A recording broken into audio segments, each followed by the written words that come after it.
আউযু বিল্লাহি মিনাশ শাইতানির রাজিম বিসমিল্লাহির রহমানির রহিম। আসসালামু আলাইকুম।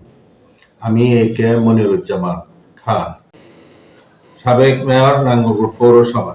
আমি বাংলাদেশ জামায়াতে ইসলামের একজন নাঙ্গলকোট উপজেলার সহকারী সেক্রেটারি ও পৌরসভার আমির হিসেবে দীর্ঘদিন দায়িত্ব পালন করেছি।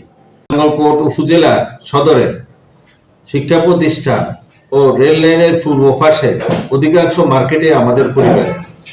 আমি ফেসিবাদ শাসন আমলে তৎকালীন শাসক গোষ্ঠীর আমাকে নানান ভাবে কোণঠাসা করে তাদের সাথে চলতে বাধ্য করে এবং বিভিন্ন কমিটিতে অন্তর্ভুক্ত করে, যদিও আমি কখনোই তাদের সাথে ওতপ্রোতভাবে জড়িত হইনি।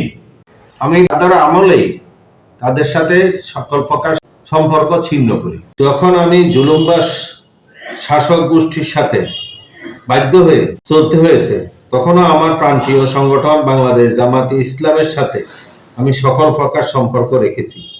অত্যাচারী আওয়ামী লীগের ফেসিবাদ সরকারের পতনের পর থেকে আমি আমার প্রিয় সংগঠন একজন সদস্য হিসেবে সাংগঠনিক বিভিন্ন কার্যক্রমে সহযোগিতা করে আসছি।